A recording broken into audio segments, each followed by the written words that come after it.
RDC TV. O Rio Grande se conecta aqui.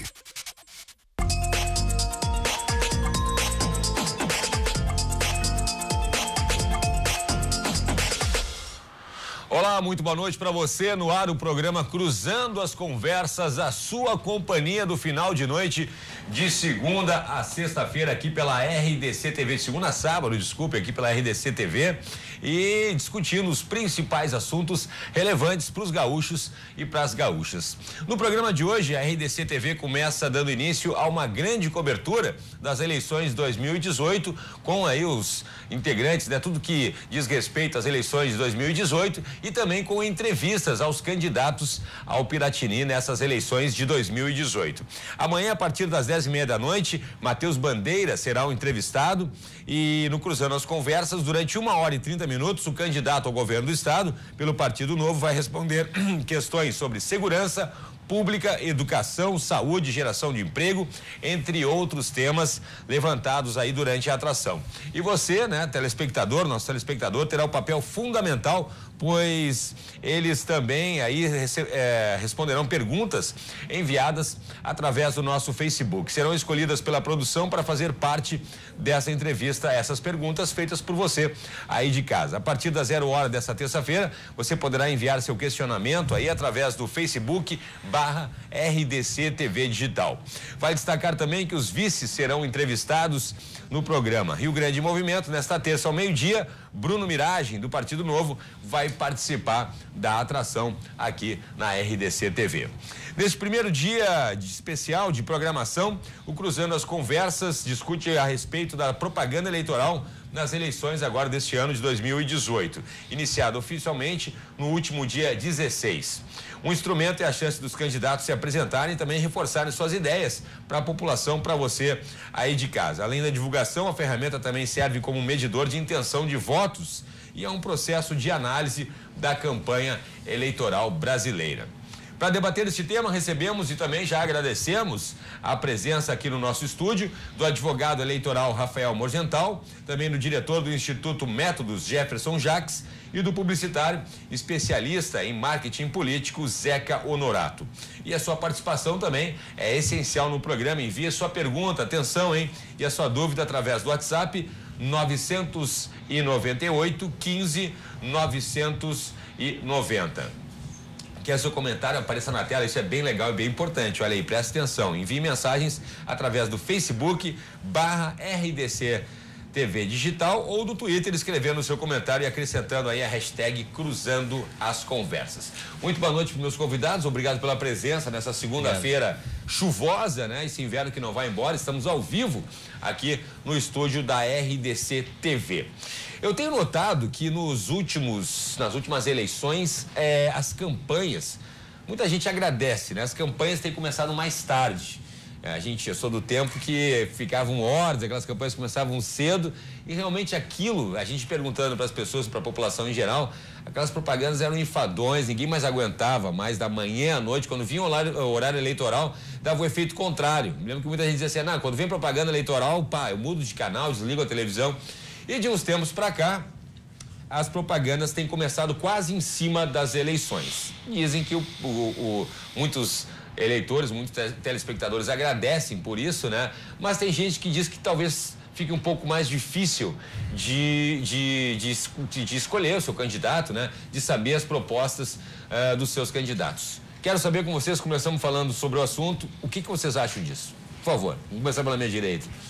Vamos conversar com os publicitários, meu colega também, que eu também tirei publicidade e propaganda. Eu gosto publicidade está lá. A publicidade está aqui. Aqui é a advocacia. A advocacia, vamos combativa, advocacia. Vamos começar pelo lado do direito, então.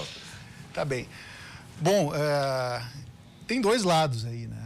Realmente, a propaganda eleitoral, ela quase era uma tortura na forma como praticada, especialmente no rádio e na televisão. Então, parece que o telespectador, especialmente o telespectador, né, foi poupado daquela informação massiva que entrava na sua casa. Por outro lado, se nós pensarmos em debate público, em debate das questões políticas, o que está em jogo numa eleição, talvez tenhamos saído perdendo. Até pouco tempo nós tínhamos eleições, até 2014, nós tínhamos eleições que envolviam 3 meses de disputa eleitoral. A gente começava em julho. Aliás, começava em junho, porque em junho começavam as convenções partidárias, já havia o início de pré-campanha. Notícias na televisão. Os nomes já estavam colocados.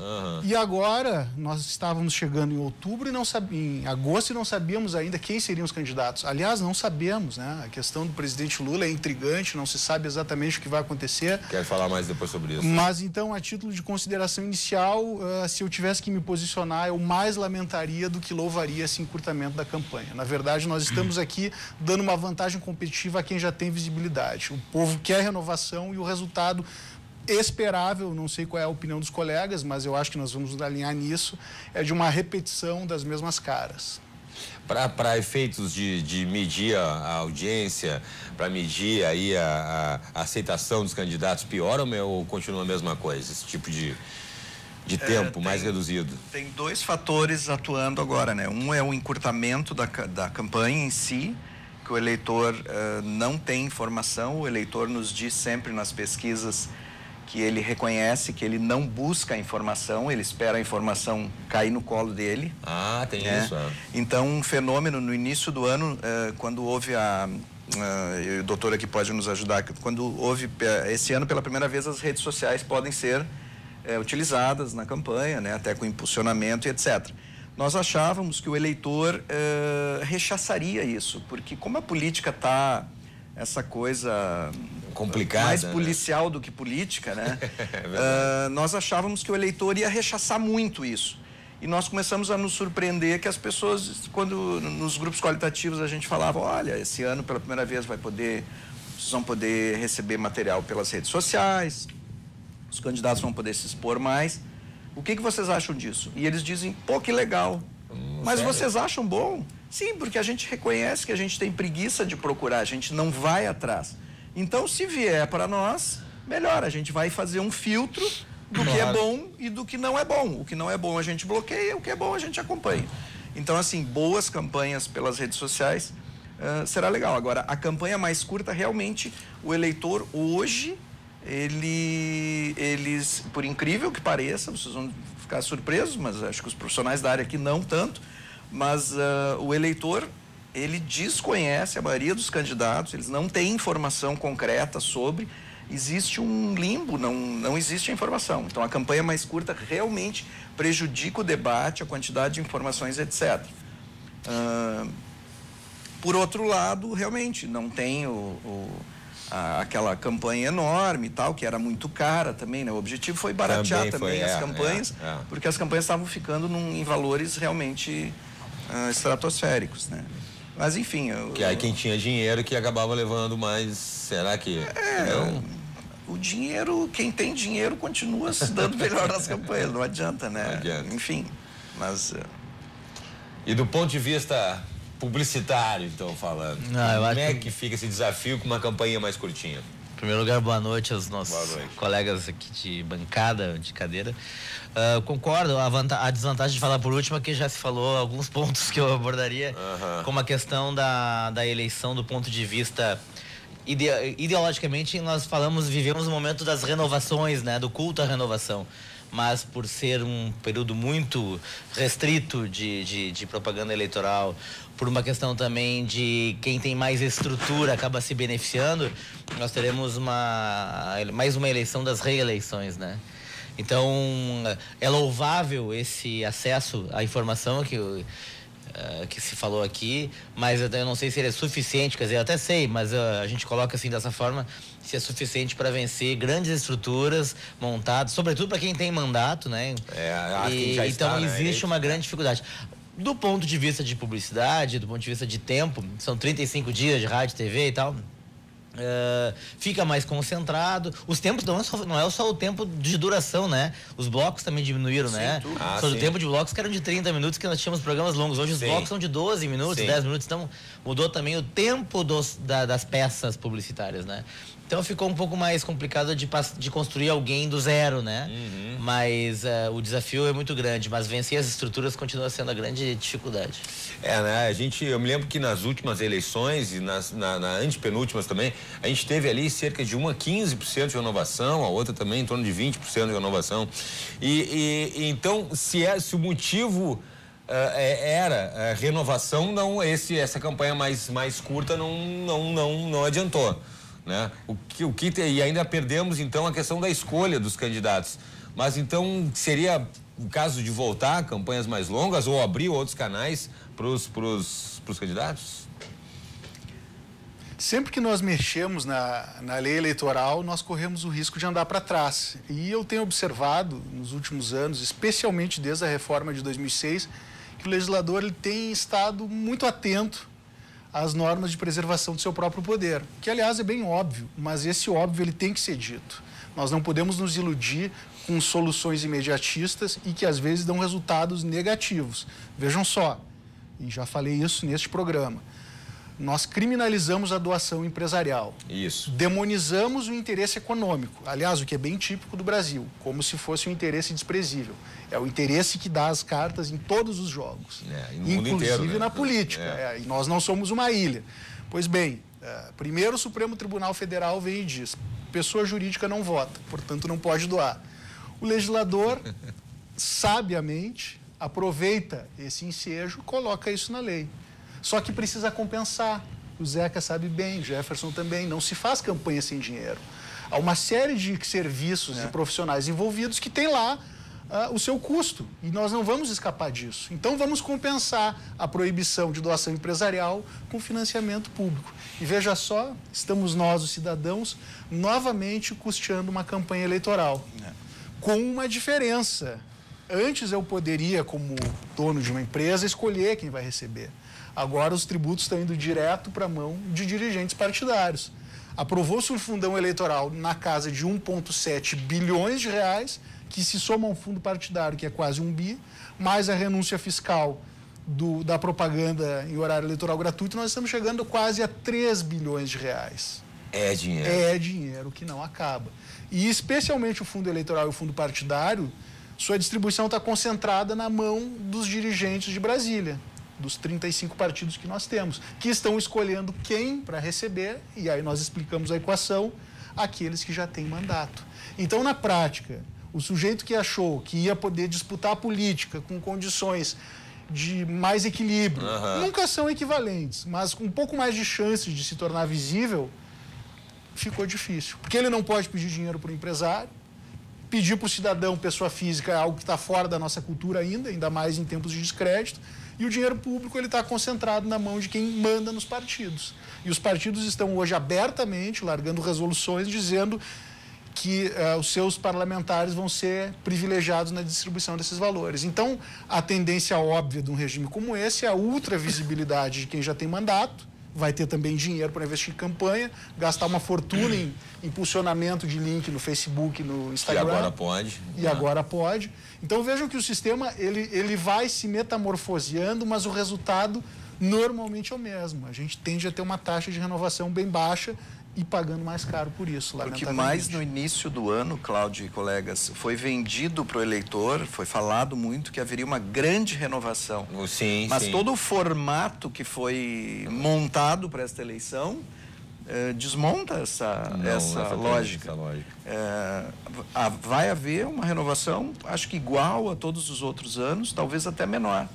Com uma característica, ainda tem renovações que não são renovações. Tipo, o pai deixa de ser deputado, mas indica o filho, indica o irmão, o genro, quer dizer, o clã político continua atuando.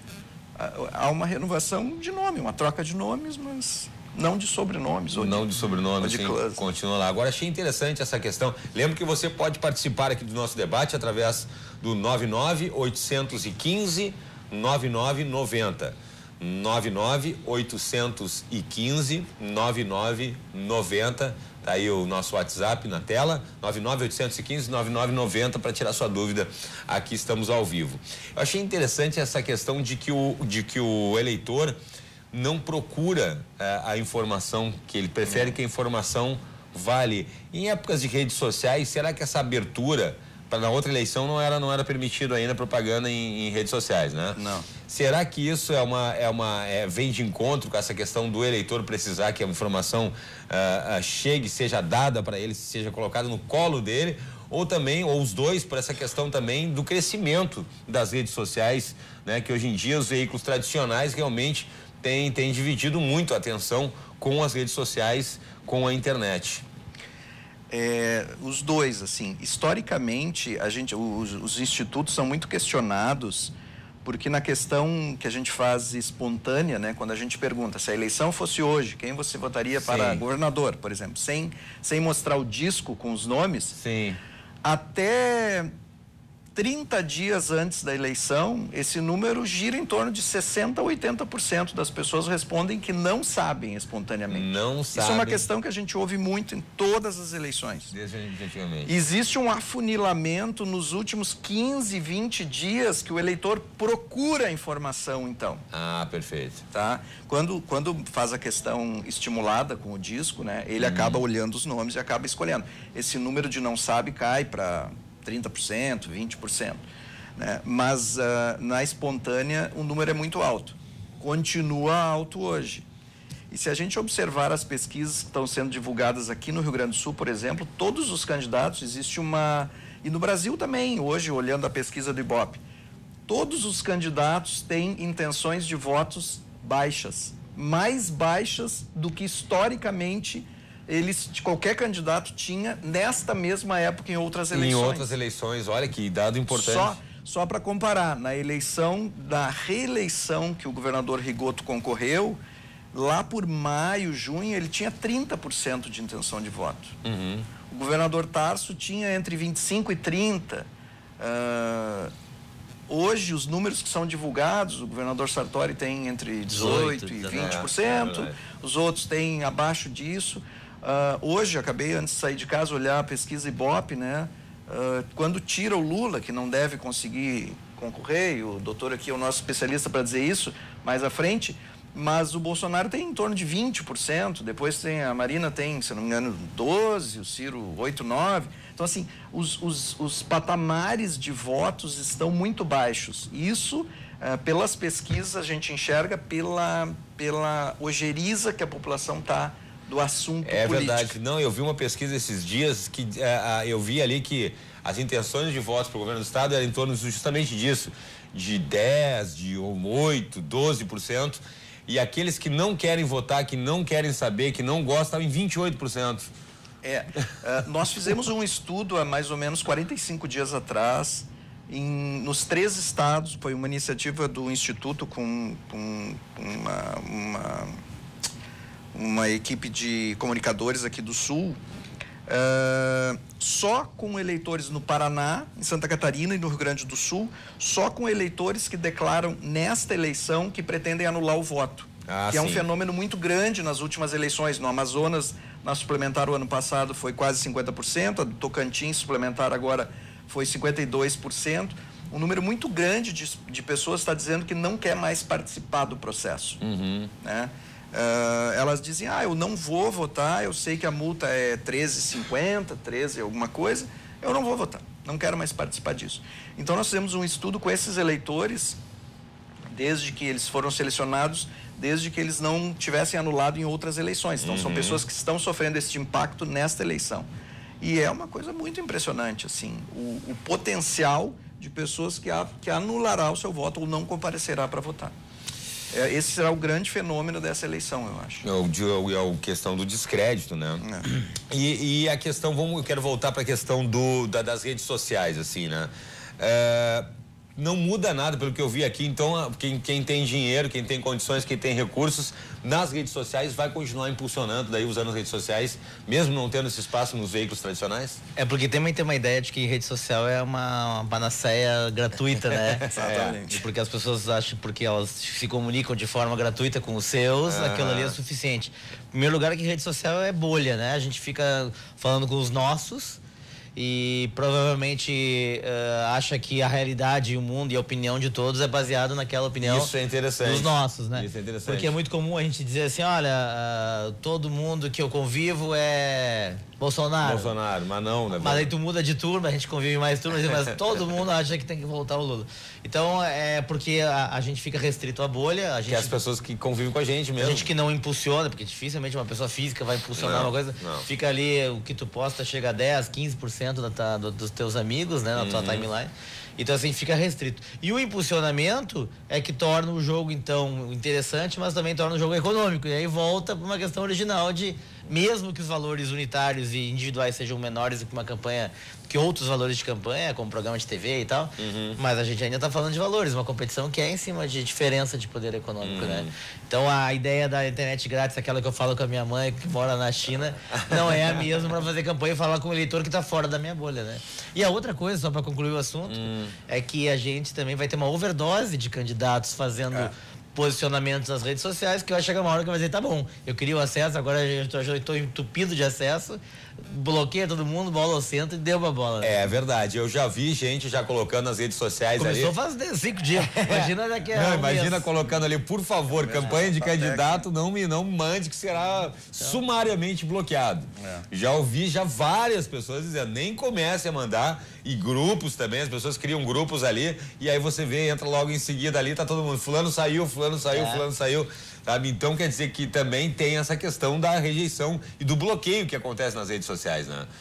E aí, como é que a gente vai ficar? Talvez essa propaganda das redes sociais acabe sendo um tiro no pé, né? Porque eu não sei se as redes sociais refletem a situação que a gente está sobre até aqui com a questão de política, né? Também vai refletir nas redes sociais. E as redes sociais são geralmente, como a gente estava comentando aqui, são para falar com os nossos grupos sobre outros assuntos e tal. Aí de repente vem aquele candidato lá de novo, vota em mim, eu vou ser honesto, dessa vez eu vou mudar e tal.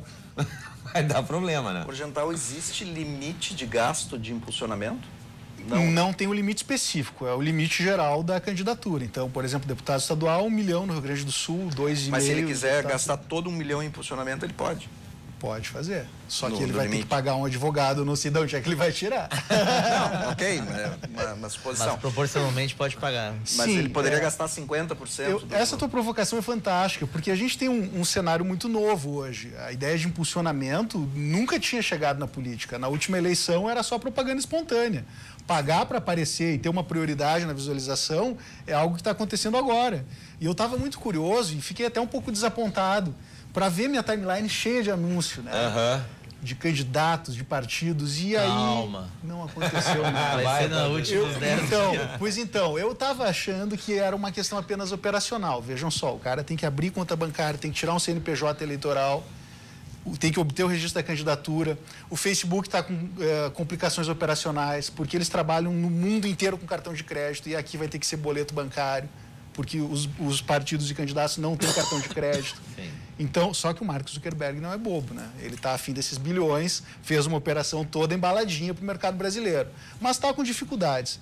Só que eu acho que o Zeca tem razão, vai haver uma saturação, vai haver uma ação massiva de todos os candidatos ao mesmo tempo nos bombardeando, a nossa timeline vai ficar poluída. E isso gera um efeito de aumento de preços, porque na medida em que todos os candidatos querem as mesmas tags, deputado, senador, vote, apoie, essas palavras ficam mais caras. Quem não tiver dinheiro não vai entrar no cassino. Então, o que eu acho que vai acontecer, a testar a hipótese do Zeca, com a qual eu concordo, é que na última hora todo mundo vai botar as suas fichas. A gente vai ficar observando por enquanto. E com o judiciário atuando do jeito que atua na legislação, é muito provável que após desta eleição, na próxima eleição, haja limites.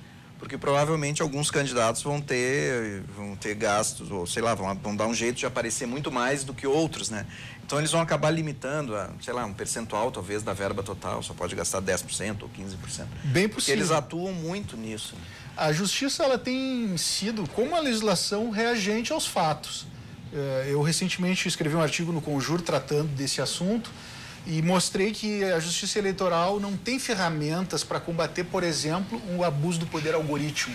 O que é isso? O que é isso? Bom, o sujeito tem informações demais a respeito do seu eleitor.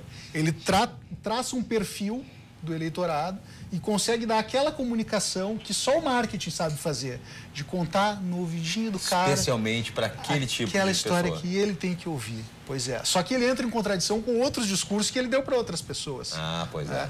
Então, hoje, o que a justiça eleitoral é capaz de fazer? Ela pode remover uma ofensa, pode remover uma mentira, o que aliás já é um problema à parte, o que é a mentira, algo sabidamente inverídico, mas há balizas já construídas. Agora, quanto a uma ação orquestrada, um abuso de poder digital em grande escala, nós estamos absolutamente desprotegidos. Então, eu acho que a Justiça Eleitoral nessas eleições vai ser como nós, eleitores, testemunha de acontecimentos que a gente ainda não viu, não sabe como lidar com eles.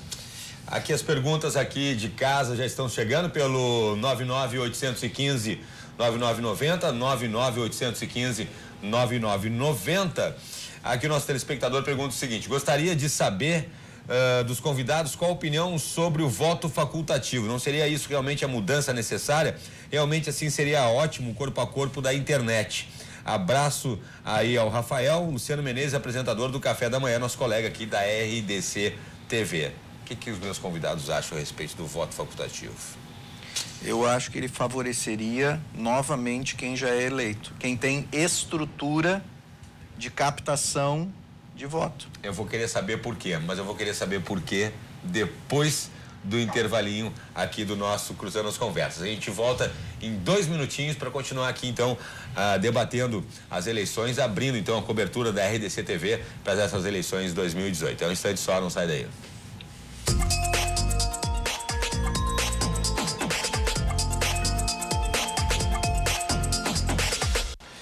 Estamos de volta então com Cruzando as Conversas no programa de hoje aí, debatendo então, começando a cobertura da RDC TV para as eleições deste ano, para as eleições 2018, discutindo aí o que pode, o que não pode nas campanhas eleitorais, principalmente aos candidatos ao Palácio Piratini deste ano. Para debater esse tema, estamos recebendo aqui o advogado eleitoral Rafael Morgental, também o diretor do Instituto Métodos Jefferson Jacques e do publicitário especialista em marketing político Zeca Honorato. E também na sua participação aí de casa através do nosso WhatsApp. Deixa eu aproveitar ali, ó, para dar uma desentortada. Não sou candidato, mas dar uma desentortadinha na minha gravata para aparecer bem na fita ali.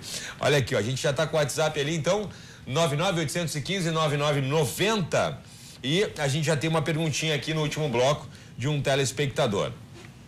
Gostaria de saber dos convidados qual a opinião deles sobre o voto facultativo. Não seria isso realmente a mudança necessária? Realmente assim seria ótimo, um corpo a corpo da internet. Abraço do Rafael, que é o nosso colega aqui, Luciano Menezes. Abraço ao Rafael e o recado é do Luciano Menezes, que é apresentador do Café da Manhã aqui da RDC TV. Voto facultativo continuaria beneficiando os mesmos também? Em tese, eu, né, pessoa física, eu sou favorável ao voto facultativo. Só que o que a gente vê? Que se nós fizermos uma simulação mental aqui, né, se 40% das pessoas decidirem não votar, né, esse número que está dizendo hoje que não tem vontade de votar e vendo outras eleições, o número vai ser mais alto que as últimas eleições, deve girar em torno de 40%. Isso significa que 60% do eleitorado deve definir quem será o governador, os 2 senadores do Rio Grande do Sul e os deputados federais e estaduais.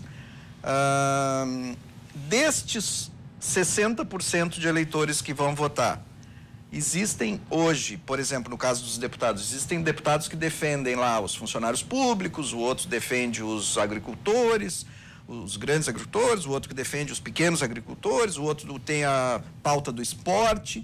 Então, quem tem o seu grupo de interesse, estas pessoas irão votar.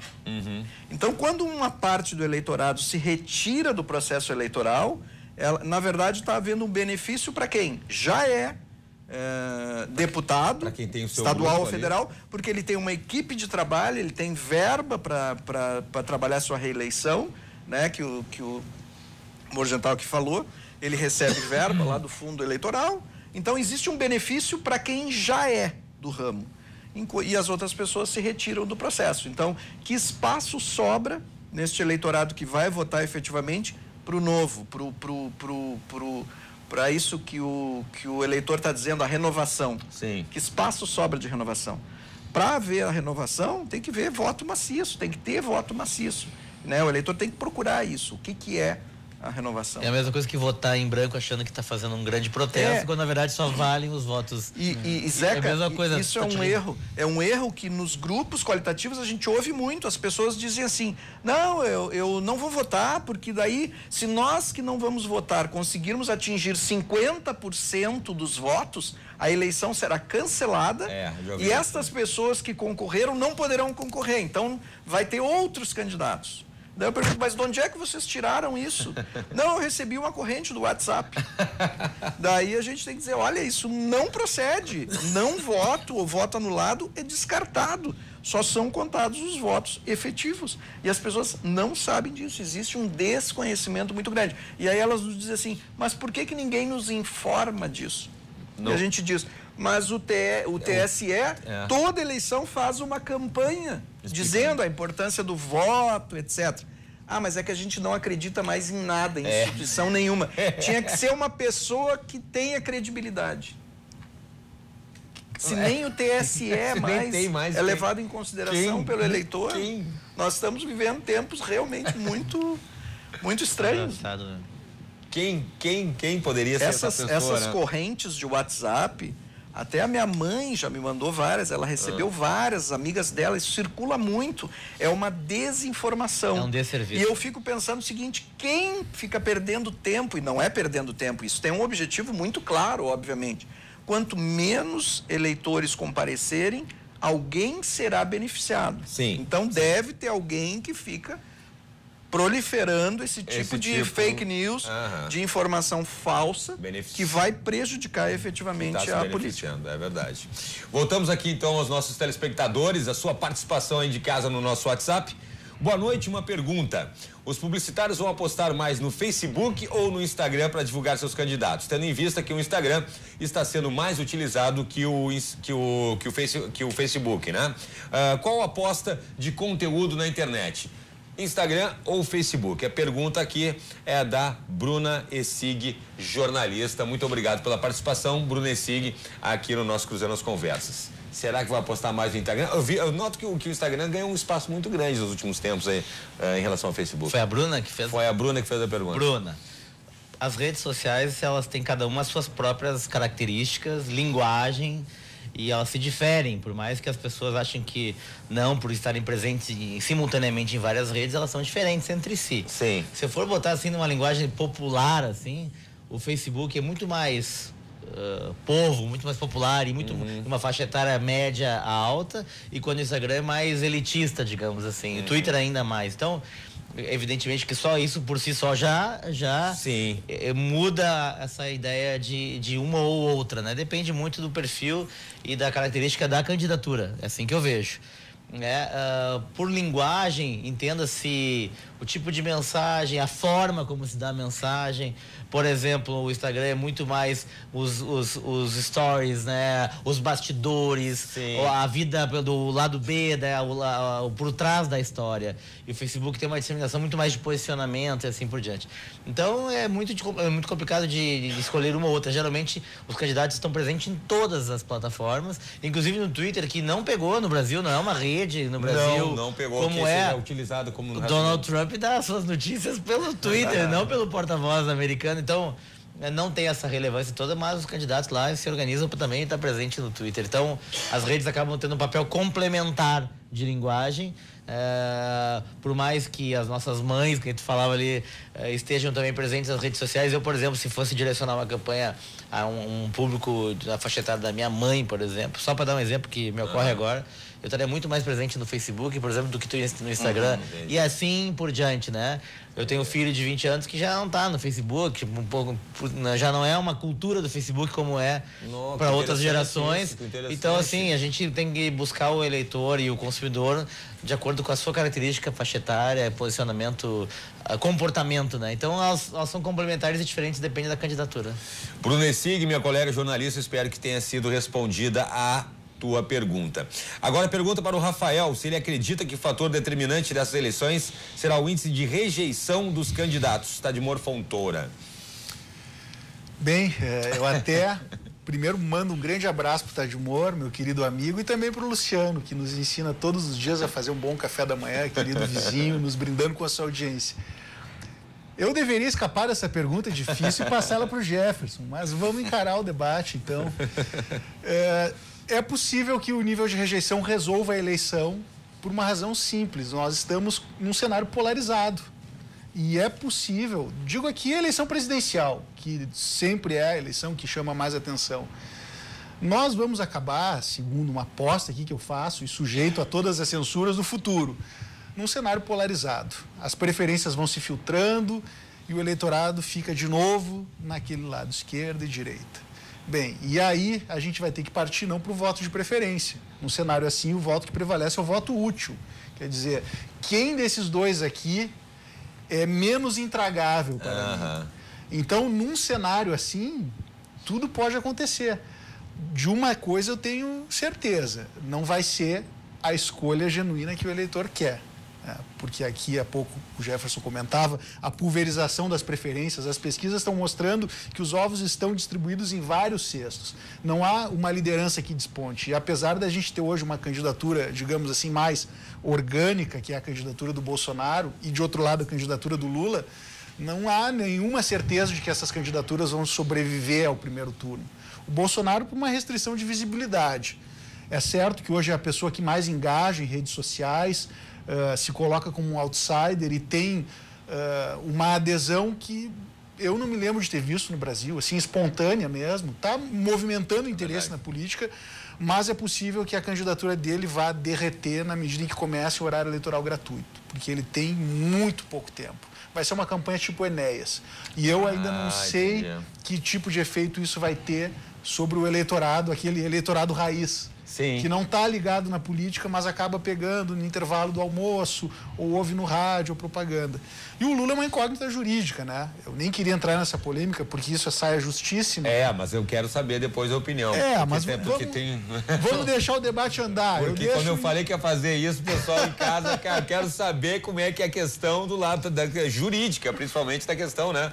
Que muita gente diz assim, tá, e daí? E se caso consiga concorrer, e se caso ganhe, e depois se sair, porque tá a decisão, né, de cumprir e tal, de ser preso, e aí depois volta pra cadeia, como é que fica e tal, né? Então, vamos entrar nessa roubada agora? Pode ser, por favor. Bem, primeiro uma consideração que eu acho que é da comunicação. Eu vi esses dias uma fala do Hélio Gaspari, que respeito muito, dizendo que o melhor palanque do Lula hoje é o cárcere. Vejam que o fato de ele não estar na campanha, ele não foi sequer visto depois de ter sido recolhido, não foram admitidas visitas, convites para debates, tudo negado. Sequer o fotógrafo pessoal dele, que é o biógrafo, teve acesso. Então são só advogados. E isso aparentemente é um ônus, mas tem a vantagem de não estar sofrendo todo aquele amassamento. O desgaste. Vejam isso como repercute na pauta do jornalismo. A Lava Jato não é mais o assunto principal do Brasil, como foi durante 2, quase 3 anos. E isso tem muito a ver com a prisão do Lula. Quer dizer, a narrativa chegou ao final. Esfriou. O que se pode fazer além de prender o político mais popular do país? Então, a Lava Jato chegou num momento difícil agora. E para o Lula isso é benéfico. E, além de tudo, sempre se pode pegar uma boa comunicação e fazer um processo de vitimização em cima dessa circunstância. Será que a justiça não está sendo rigorosa demais? É uma pergunta que toca em alguns corações. É verdade. Então, do ponto de vista da comunicação, eu acho que a situação pode ser revertida em favor do Lula. Do ponto de vista jurídico, já se torna mais difícil, né? Tem todo um clamor social em cima da eficácia da lei da ficha limpa. A lei da ficha limpa diz desde 2010 que basta uma condenação em 2º grau para que alguém seja inelegível. O que não tem sido suficientemente esclarecido para a população e para os eleitores é que sobrou um artigo na legislação eleitoral que diz assim: enquanto o sujeito está discutindo a sua elegibilidade ou inelegibilidade na justiça eleitoral, a campanha segue. Ele pode fazer campanha e ele pode constar na urna eletrônica. Artigo 16A da Lei 9.504. Recomendo a consulta. Então, esse artigo vai ser decisivo. A interpretação que o TSE der para esse artigo vai ser decisiva. Numa interpretação um pouco mais conservadora, pró-elegibilidade, pró-cidadania, o Lula deveria ser admitido na propaganda e deveria constar na urna eletrônica. Agora, digamos que conste na urna eletrônica. O que acontece para o TSE nesse caso? Abriram-se as urnas no final do primeiro turno. Fez lá a maioria de votos ou ficou em 2º lugar. Manda para o 2º turno, Porque esses votos, se ele não tem registro, ele concorre por conta e risco. Esses votos estão de cara anulados. Ele precisa reverter essa condenação do Sérgio Moro ou pelo menos suspender essa condenação. E é uma briga ruim. Então ele tem uma briga de um lado, que é a briga penal, tentando resolver essa condenação, tentando ser absolvido ou pelo menos suspender, e no outro, a sobrevivência eleitoral, que é garantir a presença na urna para ter a chance de ter esses votos validados e disputar um segundo turno. Então, o caminho do presídio para a presidência não é tão curto, embora eu não descarte absolutamente. O cenário é tão imprevisível que a gente pode acordar em 1º de janeiro com Jair Bolsonaro ou Luiz Inácio Lula da Silva. Que loucura, hein? Ou qualquer outro. E aí? Ou qualquer outro. Que tá a coisa. E aí? Ou qualquer Pois outro. a gente já viu aqui no Rio Grande do Sul, inclusive, candidatos que começaram tarde, que começaram, inclusive, em terceiro, que começaram em último lugar e acabaram dando uma curva. O Rio Grande do Sul é pródigo nisso. O Rio Grande do Sul é especialista nisso, né? O que será que é feito? Será que é esse, né? Eu me lembro que não vou lembrar quantos anos atrás, mas eu fui num galeto quando era possível ainda. Tem aqueles galetos de lançamento de campanha. Olha lá, o pessoal aqui do estúdio aqui, muito comeram galeto de candidato. Nós atendíamos um candidato a deputado em Caxias e nós fomos lá conversar com ele um dia qualquer, e ele disse, hoje à noite tem o lançamento da candidatura do Rigoto. E eu me lembro que o Rigoto tinha 2% o Rigoto foi um exemplo, eu me lembro. E eu me lembro que pegaram a mão dele e levantaram, assim, naqueles eventos de campanha, o próximo governador do Rio Grande, né? Eu disse, o cara tem 2%. Ele entrou na última hora, o cara na última hora ele ganhou a eleição. Quase não podia mais candidatar, ele entrou e aí entrou lá embaixo, né? O Rio Grande do Sul é pródigo nisso. E entrou lá embaixo. Tudo pode acontecer. Na IEDA também. A IEDA também, o próprio Sartori também era terceiro, quarto lá nas pesquisas. Ou seja, rejeição resolve a eleição. E muitas das polarizações aqui. A polarização é uma coisa muito forte aqui. Uma coisa que a gente tem visto nas últimas eleições é o eleitor diz que ele não escolhe mais por convicção, e sim por rejeição. Então ele vê assim, ele escolhe por exclusão. Então ele diz assim, tem 5 candidatos ao cargo. Quem eu não vou votar? Esse aqui eu não vou. Esse aqui também não. Sobrou 3. Tá, desses 3, quem é o menos pior? Isso a gente ouve das pessoas. Existe porque eles dizem assim que nenhum é o candidato ideal. Né? Não estou dizendo nesta campanha, em campanhas anteriores. Mas... Deixamos o Luciano sem resposta, né? Porque ele perguntou sobre o voto facultativo. Bem, a minha opinião é sólida. Eu revi minha posição. Eu era favorável ao voto obrigatório. Trabalhei muitos anos na Justiça Eleitoral e ainda me impressiona a compra de votos, que é um fenômeno ruim, que deturpa a qualidade da democracia. E o voto obrigatório talvez seja uma salvaguarda.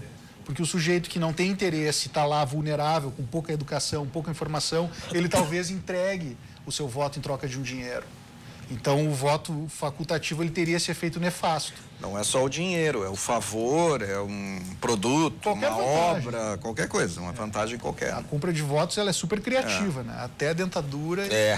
No Tocantins, na óculos, o cara foi caçado lá, o governador. Sim, exato. Por o Marcelo porque ele dava óculos na campanha eleitoral. E a propósito disso, a última eleição agora, que foi para um mandato de 6 meses, uma eleição meio ridícula, apontou um índice de abstenção absurdo.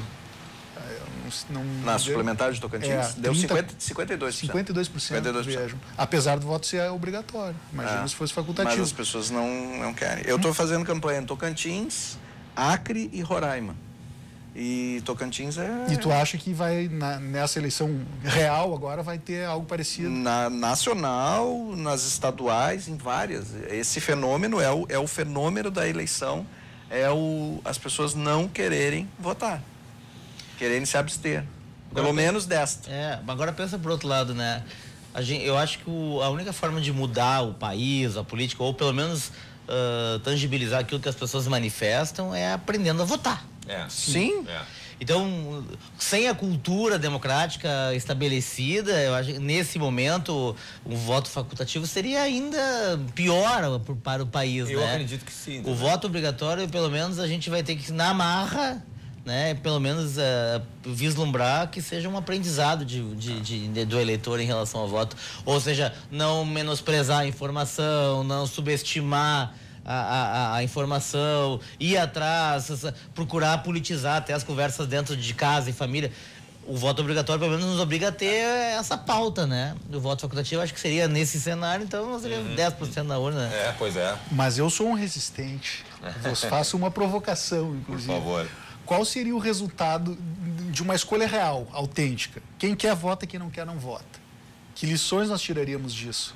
Eu acho que, por definição, a liberdade Claro. implica também a responsabilidade de aceitar o ônus de uma escolha ou de uma abstenção. Então, eu fico imaginando num futuro, digamos que o voto se torne facultativo, vamos ter lá 30 pessoas votando, 30% das pessoas votando. Qual é o efeito para esses outros 70%? Eles vão aderir a esse regime? Vai haver uma rebelião dizendo, não, nada do que está aí eu aceito, porque eu não participei para isso? Talvez o regime sobreviva e as pessoas digam, olha só, lavamos as mãos e veja do que deu. Quem sabe, então, na próxima a gente vai. Então, eu acho que a gente pode pegar pelo caminho da liberdade e construir uma democracia melhor. Porque hoje, o sujeito que se elege com 50 milhões de votos presidente da República, ele está numa posição muito confortável de dizer que 50 milhões de pessoas apoiam o seu poder. Será que isso é verdade? Ou eles foram para a urna obrigados? E aí endossaram aquele voto? Então, eu fico me questionando, embora não vá ser enfático na defesa do voto facultativo, que talvez pudesse ser um passo adiante para a gente sair dessa infância democrática. Porque nós estamos dizendo há bastante tempo que o voto obrigatório é apropriado para uma população que ainda não está amadurecida. E quando é que nós vamos amadurecer? Realmente a gente vê, assim, a falta de... Eu já trabalhei por livre, espancada à vontade nas eleições, cumpri todo, me aposentei na Justiça Eleitoral, comecei com segundo suplente, primeiro suplente, segundo secretário, primeiro secretário, depois cheguei a presidente de mesa e tal. E realmente é muito questionado essa questão da obrigatoriedade. E nessas épocas, assim, eu via colegas meus e tal que também trabalhavam na questão do processo todo eleitoral, regiões aqui da região metropolitana, em algumas sessões, as próprias pessoas convocadas para trabalhar não tinham a menor noção do que sequer estavam fazendo ali. Quanto menos saber entender e querer saber e se preocupar sobre o seu candidato ou sobre política, e muitas vezes falando aquela que a gente já ouve, assim, política é chato, eu não gosto de falar de política, a gente comentou aqui, você comentou de trazer para casa o debate e tal, e as pessoas dizendo, não, na minha casa não falo sobre política, no almoço vamos comer, vamos respeitar aí, não vamos falar. Então virou, eu não sei até que ponto, porque em outros debates também eu já vi entrevistados que disseram o seguinte, na verdade o ideal seria que a população brasileira, que em geral, que o eleitor não dependesse tanto da política como é no Brasil, como acontece, por exemplo, nos Estados Unidos, que independente do candidato, a população se auto-organiza para não ter essa dependência política tanto. Aqui no Brasil nós temos essa questão de que alguém vai vir salvar a gente. A gente tem muito isso. Então, eu não preciso fazer. Alguém vai fazer por mim. O meu candidato vai me salvar, o meu candidato vai arrumar minha rua. E a pessoa simplesmente não se envolve. O governo é uma coisa separada, né? A gente tem aqui a democracia, onde candidatos de 30 anos são, hoje em dia, de 30 anos, 35 anos de idade, são eleitos prefeitos e tal. Ou seja, pessoas que nasceram logo depois, quando terminou a ditadura militar. Então, o que falta agora?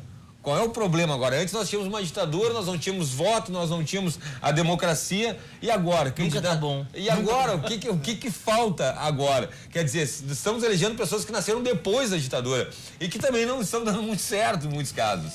E aí, o que falta agora?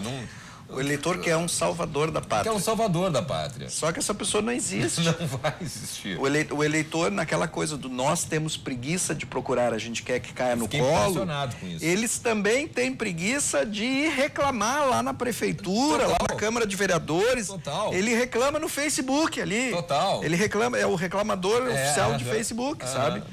Mas as pessoas não se organizam, como tu dissesse, para ir lá reclamar os seus direitos. Que tem um buraco na sua rua, que a lâmpada está queimada, vai lá. Se todo mundo fizesse isso, sabe o que é uma Câmara Municipal? Haveria uma mudança, mas isso não acontece. É que nem eu vejo no aspecto jurídico, por exemplo, falando antes do presidente Lula, do ex-presidente Lula, independendo se é a favor ou contra, eu acho esse julgamento uma vergonha. Eu acho essa condenação, não sei o que, independente se é a favor ou contra, não está dizendo assim, mas você leu o processo, né? Então, essa coisa leviana, assim, de acusar pelo acusar, Vocês não sabem o que eu apanho, porque toda vez que eu faço uma pesquisa, eu faço uma simulação de presidente com os Lula e uma sem o Lula, porque não há uma definição até o momento. Sim. E aí, assim, o nosso Facebook fica assim, por que vocês botam esse ladrão? Vocês são tudo E se não da bota, corja. se não bota, por que botou? Então, assim, é um negócio maluco, entende? Se não há uma definição jurídica, eu tenho que respeitar a não decisão ainda dos magistrados que vão cuidar do caso. Então, nós temos que fazer uma simulação com ele e uma sem ele. Mas o impressionante do Lula, e viajando pelo Brasil do jeito que a gente está viajando, é o seguinte, existe realmente uma intenção de voto média no Brasil, como essa que saiu hoje aí, de 30 e tantos % para o Lula. Sempre que o nome dele é colocado, ele lidera, efetivamente. Mas o interessante é que mesmo os eleitores dele, quando a gente pergunta, e daí nas pesquisas qualitativas, se acham que ele efetivamente fez o que os processos estão dizendo que ele fez, as pessoas dizem sim, a gente acha que realmente ele roubou mesmo. E vocês acham que ele merece estar preso? Não, ele merece estar preso. Tá, mas e por que vocês votam nele? Porque ele nos deu um monte de coisa. Ele nos deu um monte de coisa, entende? É aquela coisa do... ele me beneficiou, e quem me beneficia, eu voto. Então, agora, assim, tem uma coisa também, não sei se eu te interrompi, mas tem uma coisa que é a capacidade que o Lula, o Bolsonaro também agora encontrou de achar uma narrativa, assim, né? E a maior dificuldade dos demais candidatos ao longo do tempo é de encontrarem a sua própria narrativa. Contar a sua história. Então, a história, quando o Lula encontrou essa história, que era uma mescla da luta lá sindical com a mescla, né? E definiu esse caminho, com ajuda ou não ajuda de profissionais, mas definiu esse caminho da eleição dele de 2002 para cá, passou a ser quase como um solitário, assim, né? Um dos poucos que tinha uma própria narrativa, né? E o Bolsonaro, acho que nem encontrou, acho que caiu no colo, ele sempre foi um atirador, assim, né? Um franco atirador, tal, o momento exigia alguma coisa assim de posicionamento, tanto é que ele sai de um deputado, talvez... não tão presente nos holofotes nacionais, né? Para alguém candidato à presidência da República, né? Mas pela ausência de alguém que encontra a própria narrativa, com né? chance de real de ir para o segundo turno, pelo menos. Pois é. Com chance real de ir lá para o onde segundo fica turno. daí todo mundo com o mesmo tempo de TV, com o mesmo tempo, Ah. equilibra o jogo. né? Colocar isso a questão do tempo de TV também. Porque, é importante. Cláudio, Segundo turno é 0-0. existe uma zona de sombra nesse eleitor que diz que está revoltado e não quer votar, porque pode ser que um percentual desse eleitor resolva dizer o seguinte: não, eu não vou me revoltar não votando, eu vou me revoltar votando no Bolsonaro, então, porque ele é contra tudo isso que está aí. E aí isso pode dar mais alguns pontos para ele, entende? Então, tudo é possível. Nós estamos no momento ainda, por incrível que pareça, nós estamos em torno de 50 dias da eleição. 49 dias. E existe uma grande interrogação, uma interrogação enorme no processo. É isso que eu quero comentar, a gente vai voltar a essa questão do tempo curto, que é a primeira vez que a gente tem esse tempo tão curto, né? Para presidencial, sim. Para presidencial, sim, né? Isso começou na campanha municipal de 2016 e agora... Eu quero voltar depois desse assunto ali no último bloco. A gente vai fazer um rápido intervalinho, mas na sequência já voltamos aqui com Cruzando as Conversas. Não sai daí um instante só.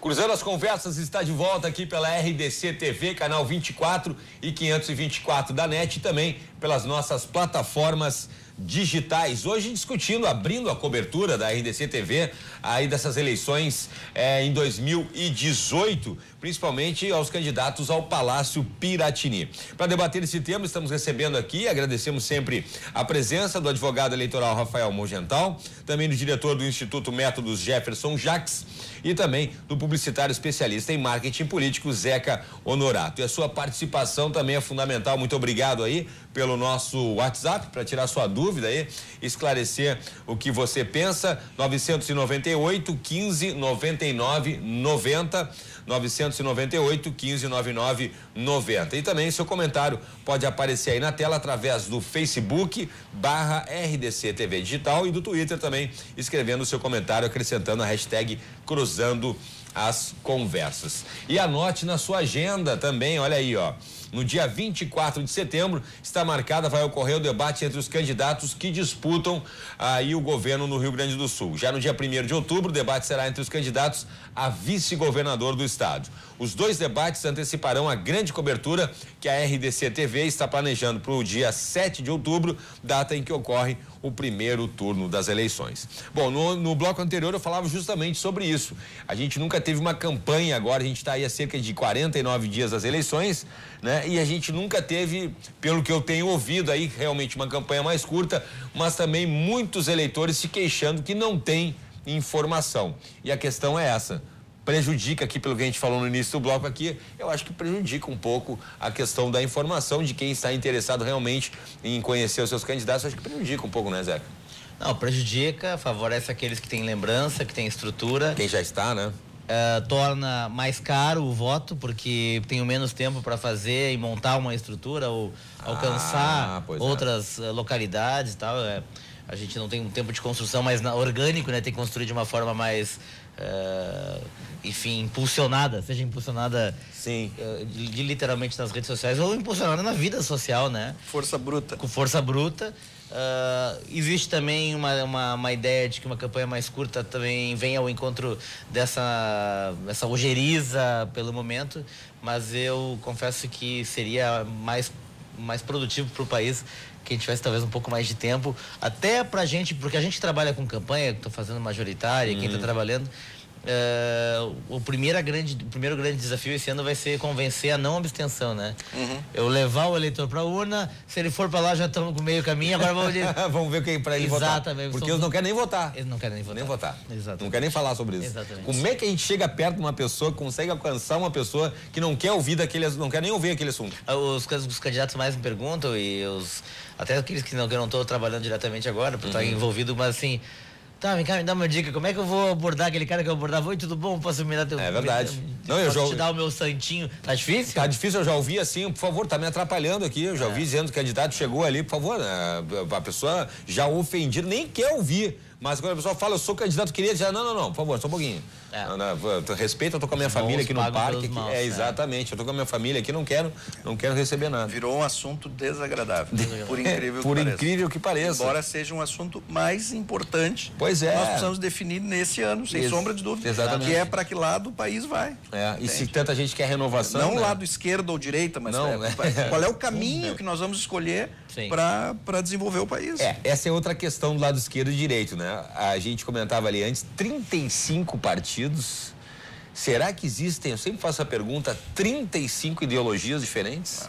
Não tem, né? É o único país do mundo que tem 35 partidos concorrendo. Virou um bom negócio abrir um partido, né? Virou um bom negócio. Então. A gente vê pessoas aí que são presidentes de partidos, né? Que virou profissão isso. O cara vive daquilo ali, viaja pelo país, a cada 2 ou 4 anos aparece na televisão, né? Tem um séquito de funcionários e seguidores do partido, ele viaja para lá e para cá, é recebido no aeroporto e tal. Então, assim, mal comparando como a atividade sindical era alguns anos atrás. Eu trabalhei numa entidade sindical onde, assim, os presidentes dos sindicatos eram autoridades, entende? E tinha caras ali, tinha sindicatos que era obrigado a trocar a cada 2 ou 4 anos, e tinha sindicatos que o cara era presidente há 30 anos. Sim. Mesmo presidente. Sim. 30 anos. Então, isso o que faz bem e o que faz mal? A oxigenação ou manter um cara ali a vida inteira? Não, e fora quando o cara também era cedido para o sindicato e ainda não podia, recebia da empresa e ainda não tinha, né?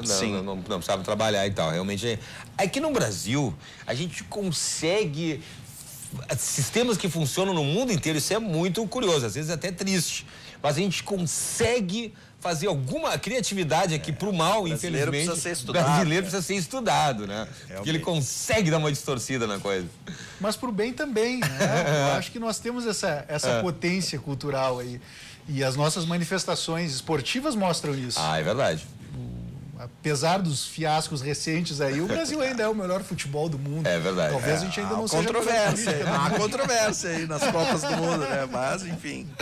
Pelo menos é o mais bonito. Não, e as redes sociais, impressionante, não perdoam, né? A gente lê os memes ali do Neymar ali, impressionante no mundo inteiro. Mas realmente, agora a gente tem essa questão, eu vou bater ainda nessa questão do bolo partidário, que mudou também. Esse sistema ali, o Rafael falava antes ali, mudou, pela primeira vez vai ser esse sistema do dinheiro ficar distribuído dessa maneira para os partidos políticos? Antes a gente tinha um regime de livre concorrência no que dizia respeito à captação de recursos perante a sociedade civil, empresas e pessoas. Isso está limitado agora. As empresas não vão doar, nenhuma pessoa jurídica pode doar. Aliás, a gente tem que cuidar até com serviços espontâneos. O sujeito tem um CNPJ individual, por exemplo. Sim. Hoje a legislação... MEI ali. Uma MEI. A legislação trabalhista permite. Ele quer prestar um serviço espontâneo para o candidato da sua preferência. Tudo dentro da lei. Aí ele, de boa fé, tira a nota e manda para a Justiça Eleitoral, prestação de contas. Essa é uma doação ilegal. Porque é uma pessoa jurídica que está doando. Claro. Ainda que tenha sido uma pessoa física, ela constitui uma pessoa jurídica sobre si. Então, esse tipo de movimento a gente tem que ficar alerta. Esse é um tipo de coisa assim, meio lamentável até do nosso sistema eleitoral, porque ele acaba punindo, às vezes, a pessoa que está desinformada. Porque a campanha é bem estruturada, se ela está desenhada para cometer ilícitos, ela não vai deslizar nesse tipo de coisa. Vai fazer outro tipo de ilícitos. Mas então, retomando a ideia, nós temos um sistema de financiamento hoje que é quase que exclusivamente público e a distribuição é absolutamente injusta. Aliás, ela simplesmente reflete a distribuição do horário eleitoral gratuito. Quem já tem um maior capital político, maior quantidade de deputados, de senadores, vai ter mais tempo de rádio e TV e vai ter mais dinheiro para distribuir. E essa distribuição ela vai acontecer de uma forma totalmente autocrática. O presidente do Diretório Nacional de um desses 35 partidos vai dizer dali para baixo, sem nenhuma possibilidade de interferência da Justiça Eleitoral, exceto os 30% das candidaturas femininas, isso tem que ser observado, mas vai distribuir livremente, vai distribuir entre aqueles que já têm. Como é que é a questão das candidaturas femininas? 30% do valor público, fundo partidário e fundo eleitoral destinado às campanhas tem que ser aplicado nas candidaturas femininas. Agora, vejam só, tu falava de dar um contorno na norma, né? Qual é o propósito fundamental dessas cotas para campanhas de mulheres, campanhas femininas? Fazer com que a gente saia desse estado de subrepresentação, porque se tem uma coisa que é fácil de aplicar em cotas é gênero, sexo. Porque a natureza distribuiu homens e mulheres de maneira equilibrada. É por isso que a espécie continua avançando e se desenvolvendo. É verdade. E a gente não fica chocado de ver 90% das casas legislativas só com homens engravatados. Então, é correto esse movimento de tentar algumas válvulas de escape legislativas que tratem de alterar isso aí no longo prazo. Mas como a gente não tem reserva de vaga, a gente tem reserva de dinheiro, o sistema se metamorfoseia e ele faz o seguinte, ele pega esses 30% e bota nas candidaturas femininas que já eram viáveis. E aí tornam elas mais robustas. Eu não quero aqui citar nomes, mas todos nós conhecemos mulheres que estão na política combatendo, não vou dizer de igual para igual com os homens, mas que já estão posicionadas e têm o seu espaço. Elas vão receber esse dinheiro. Porque do ponto de vista da estratégia política do partido, é melhor garantir esse mandato do que arriscar, colocar esse dinheiro na mão de mulheres que ainda não têm uma visibilidade e talvez não vão ter um desempenho, isso seria dinheiro perdido. Então vejam que a gente teve uma boa ideia no início, a Justiça fez o que pôde, carimbou os 30% do fundo eleitoral e do fundo partidário para as campanhas femininas, isso foi obra judicial, isso foi construção jurisprudencial, a nossa Justiça anda bem ativa. E o resultado provavelmente não vai ser o esperado. Então, a solução para esse problema, e por mais que a gente possa questionar se as políticas de cotas são justas ou não, talvez fosse determinar a quantidade de vagas no parlamento.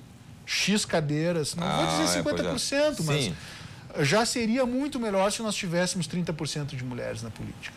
Tem muita mistificação aí, eu acho que isso fica até a sugestão para a RDC TV um outro debate, mas essa história de que mulher não vota em mulher não é por aí. Eu ia perguntar... É falta de visibilidade. Pois é, eu ia perguntar, será que as mulheres se interessam pela política mesmo?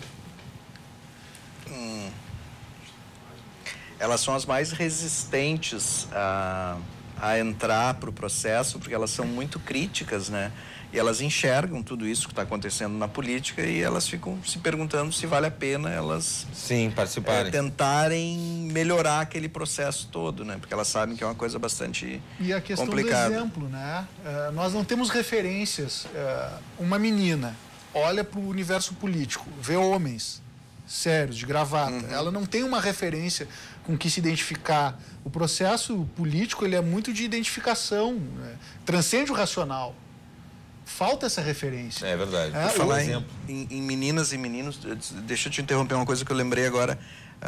Nós temos detectado entre menores, quem tem 16 e 17 anos tem o direito de fazer o título de eleitor, mas não tem a obrigação de votar, correto, Sim, Rafael? Exato. Ele pode optar por votar ou não. Nas últimas eleições, a gente vinha vendo, a gente perguntava para os jovens entre 16 e 17 anos, primeiro, se eles tinham título de eleitor, e segundo, se eles pretendiam votar, porque se ele não tem, eu não tenho por que entrevistá-lo. Claro. Ele não votará. Sim. E se ele tem, mas não pretende votar, ele também não participará do processo. Então eu sou obrigado a fazer essas duas perguntas. E a quantidade de jovens nesta eleição que não vão votar é muito maior do que nas outras eleições. Então não está tendo uma conexão dos políticos e dos partidos políticos com os jovens. Os jovens estão se afastando da política. Mais do que e aí ele não enxerga o que tu estavas dizendo, um exemplo ali, né? De um jovem que está fazendo bem pela política e tal. Os jovens estão querendo se afastar desse processo. Mais do que o eleitor médio. Isso é muito triste, né? Isso é terrível, Isso é um processo perigoso. numa visão para frente do país. Quer dizer, nós temos uma parte da população que vai ser economicamente ativa e que vai definir o futuro do país fora do processo. Então, assim, o TSE tenta fazer tudo que pode lá com campanhas, a importância do voto e tudo mais, pode votar. Mas o TSE não está conversando com este nicho de eleitorado que é muito importante. Olha ali, a gente está recebendo ali uma frase ali, como assim mulheres não gostam de política? Não foi isso que a gente afirmou. A gente perguntou sobre a questão se as mulheres realmente se interessam sobre política no sentido de participar da política como candidatas, como Eu acho que o que nós podemos afirmar com segurança e com muito pesar, a propósito daquela colocação, é que as mulheres não gostam desta política, porque é uma política excludente, é uma política desenhada sobre o masculino. Vejam que os atributos que os candidatos procuram, a autoridade, a força, e por que não aquelas características que são mais próprias do sexo feminino, como a sensibilidade, a perspicácia, isso são ativos na política também, mas a gente não vê isso como exemplo. Então eu acho que para a gente refundar uma política igualitária, a gente tem que incorporar também essas características, e nada melhor para fazer isso do que ter mulheres no poder, né? Eu sou muito simpático. Se olhar, pelo menos as que passaram pelo executivo aqui e fora, são mulheres que têm características masculinas. Sim. Né, de postura, ou tiveram que adquirir isso para uma questão de convivência num meio, né, e não levaram para o meio as suas características de sensibilidade. Sim, sabe? Tiveram que se curvar um sistema. Ou já tinham a identificação e característica. Houve um estudo, né, que eu li alguns meses atrás, mais pro início do ano. Margaret Thatcher para cá. De todos os presidentes do Brasil pós redemocratização, as únicas exceções de não serem mais autoritários ou com esse perfil macho, digamos, foi Fernando Henrique Cardoso e o Tutupete lá, o Itamar Franco. Todos os outros são, eu vou fazer, eu vou acontecer, né? O Collor e todo, até o Lula com seu jeitão e tal, mas um cara de vou fazer e tal. O eleitor, por um lado, ele se tranquiliza com este perfil, porque ele diz o seguinte, este vai fazer, ele tem o estilo fazedor. Só que talvez seja só um estilo em muitos casos, e não tenha o conteúdo adequado para enfrentar todos os nossos problemas vividos atualmente. É que aquele discurso tá complicado, aquele discurso ali, são os três ali, que é o Vou melhorar a educação, vou melhorar a saúde e vou melhorar a segurança. Né? Essa pauta, qualquer estado do Brasil, essas três. Eu acho que as pessoas nem ouvem mais isso. Estão, com exceção de Roraima, agora que eu tenho ido seguido, que isso que aconteceu antes de ontem lá, de 4 supostamente, eu ouço sempre na rádio supostamente, né, mas eram venezuelanos, agredirem um senhor de 50 e poucos, 60 anos. E aquilo ali que aconteceu e a população se revoltar, já tinha acontecido lá em Roraima em pequena escala, quando houve alguns assaltos e eles tinham batido em uma pessoa lá, pegaram o assaltante venezuelano e tal. Então, assim, aquilo é uma bomba relógio, porque vocês não têm ideia. A gente vê pela TV, e eu comparo isso, nunca fui, nem pretendo ir para a Síria, ver aquela guerra na Síria, aqueles fogueiros, aqueles prédios todos destruídos. Eu enxergava os venezuelanos pela televisão, em algum canal qualquer, durante 30 segundos, e aí trocava por uma propaganda de margarina ou qualquer coisa, ou trocava de assunto. Agora vamos falar de futebol e tal. E quando eu cheguei em Roraima, que você vai na praça central da cidade e tem milhares de pessoas acampadas, pessoas seminuas, pedindo comida, pedindo dinheiro, pedindo qualquer coisa. A quantidade de venezuelanos que entra diariamente em Roraima, que é um estado pequeno, com uma população pequena e pobre. Não é um país, não é um estado industrializado nem nada, é um estado agrícola, que está se desenvolvendo com poucos municípios. Aquilo ali tem um efeito enorme, teve um efeito enorme na população. Porque o que o eleitor diz? O morador, né, de Roraima. Nós vamos ao posto de saúde e tem 10 pessoas na nossa frente. 8 são venezuelanos. Eu fui cadastrar minha filha na escola do meu bairro, não tem mais vaga, porque os filhos de venezuelanos ocuparam todas as vagas. O hospital está lotado. O fluxo migratório está drenando os recursos pequenos que o Estado tem. Já tem, que são pequenos. Para esse contingente. E o governo federal está fazendo efetivamente muito pouco por isso. A transferência é muito pequena. Agora, queria perguntar, a gente falou lá sobre a pesquisa, sobre os jovens ali. Pesquisa eleitoral continua influenciando a intenção de voto? Como essa é a pergunta que sempre vem. Não podia deixar de... Olha, essa pergunta sempre vem, né? E outra é como é que fazendo tão pouca entrevista a gente acerta. Saber. A gente não acerta nada, a gente vai lá e faz a pesquisa. Não podia deixar de perguntar. Mas, assim, a gente fez até uma pesquisa sobre isso, né? A gente perguntou para as pessoas se de alguma maneira elas são influenciadas por resultados de pesquisas, tanto intenção de voto de algum candidato quanto rejeição de algum candidato, né? Apenas 9% das pessoas disseram que sim, que são influenciados, só que 9% pode definir uma eleição. 1%, meia dúzia de votos. Eu tenho um cliente aqui que ganhou uma eleição por 2 votos no município dele para prefeito. 2 votos. E aí, nas eleições passadas eu vi... Eu já perdi por 2, vai ver que é na mesma. Não sei. Se um eleitor tivesse virado o voto, daria empate. E aí a lei diz o quê? Mais velho. O mais velho ganha. E ele era mais novo. Então, assim, se houvesse o empate, ele teria perdido a eleição. Eu já vi candidato que não teve nenhum voto. Eu acho assim, o eleitor para e pensa, se você rejeita um candidato, tá? Você rejeita o candidato X lá, seja quem for, para o governo, para o Senado, para deputado, qualquer coisa.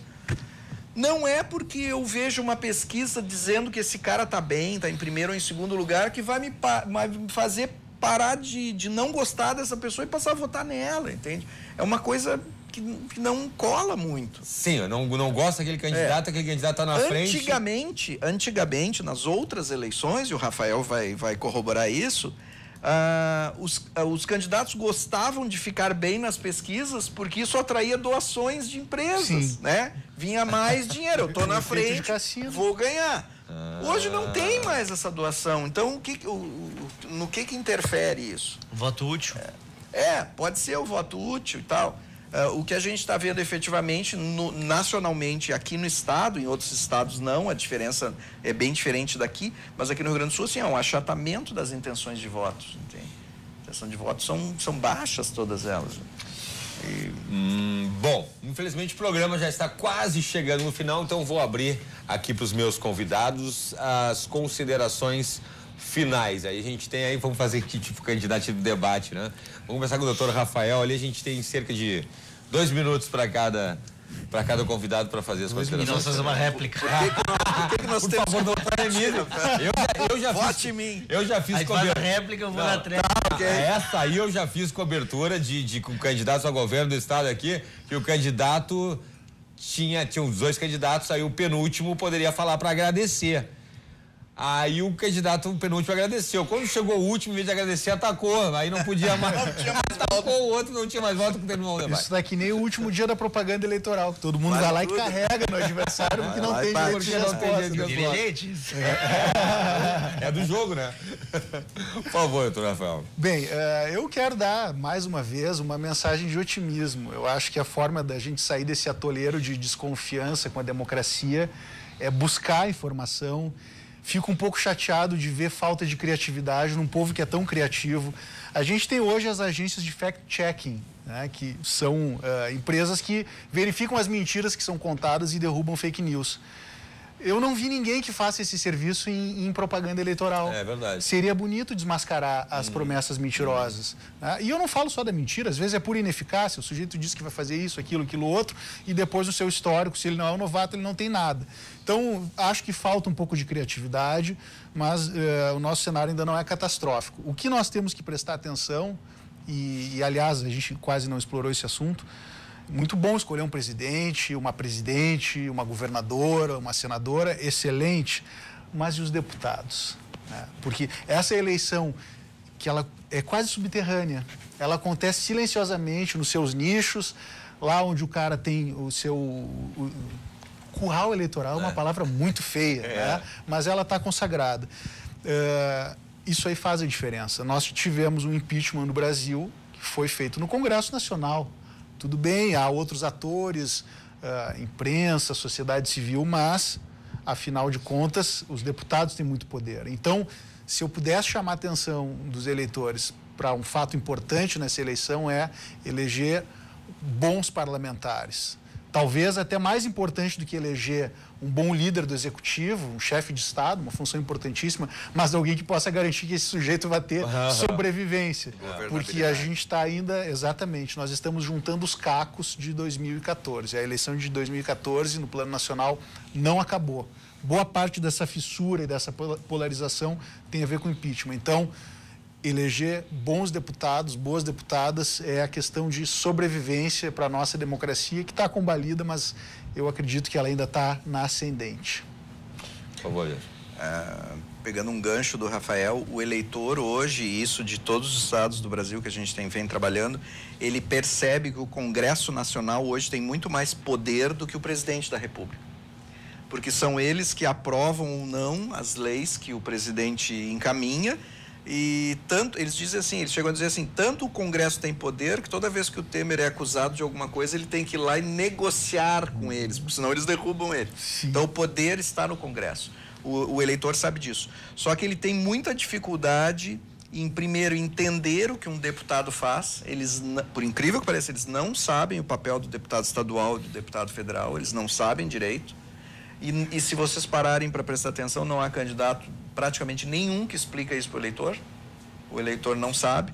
Eles dizem que são muitos nomes e que eles aparecem muito rápido ali no horário eleitoral da TV. Então, as redes sociais realmente, Zeca, podem ser um caminho para levar a informação começo, meio e fim para o cara, entende? Não chegar lá, eu sou fulano, não sei o quê. É assim, ó...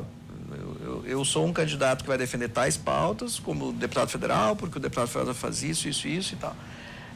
E realmente, eu acompanho o relator aqui, o Rafael, eu acho que os deputados federais e estaduais são o grande desafio neste momento para que a gente tenha um Congresso mais oxigenado lá, né? Embora a gente veja que vai ser difícil acontecer essa renovação. Mas seria muito importante que o Congresso desse uma melhorada no perfil, né? Por favor, Zeca. Agradecer o convite mais uma vez, parabenizar a RDC TV por inclusive estar promovendo debates e cobertura eleitoral. É muito louvável que a gente tenha mais e mais cobertura, e justo onde também não é obrigatório, né, como na questão da emissora, e dizer que para os colegas aquilo que a gente debateu aqui, que eu acho mais importante dessa eleição é o convencimento, ou pelo menos a tentativa de reversão da questão da abstenção, né? E para a gente fazer uma reforma política que o Brasil precisa, porque tudo que a gente comentou aqui, que vem ao encontro talvez do desejo do insatisfeito, passa por uma reforma política que passa por uma questão de renovação de valores, de cultura, de ideia política nas casas parlamentares, sobretudo, né, onde se legisla e tal. Então, a melhor forma eu já falei isso aqui em outra oportunidade, mas a melhor forma de criticar e de se posicionar de forma contrária ao que está acontecendo é ir às urnas, escolher o seu candidato, mobilizar os seus. A gente falou de redes sociais, falou de propaganda, mas nada ainda supera ainda, por incrível que pareça, no sábado, 6 de outubro, véspera da eleição, vai ter muita família jantando, que o filho vai dizer mas pai, então quem é o deputado? Então é o fulano, vai aqui. Então, a gente depois questiona o país, mas tem que dar esse valor para o voto, né? Ou seja, deixa para a última hora. Então, parabenizar a emissora por isso e dizer que a gente só muda o país quando muda a cabeça do eleitor. Tá aí. Muito obrigado pela participação. Infelizmente, o programa já está no final aqui. Quero agradecer o advogado eleitoral Rafael Morgental, também o diretor do Instituto Métodos Jefferson Jacques e do publicitário especialista em marketing político Zeca Honorato. E amanhã, a partir das 10h30 da noite, então, Matheus Bandeira será o entrevistado no Cruzando as Conversas. Durante 1h30, o candidato vai receber aí as perguntas, então vai responder as questões sobre justamente segurança pública, educação, saúde, geração de emprego, entre outros temas relevantes, e também as suas dúvidas aí de casa. Eu estarei aqui com o colega Afonso Ritter aqui na RDC TV, então amanhã a partir das 22h30. Obrigado pela audiência, obrigado pelo carinho, uma ótima noite e até amanhã.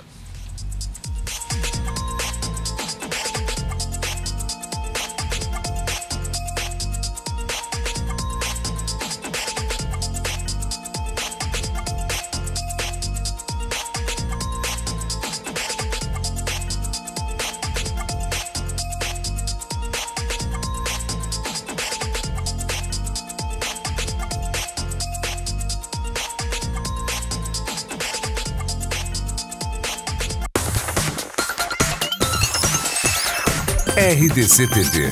O Rio Grande se conecta aqui.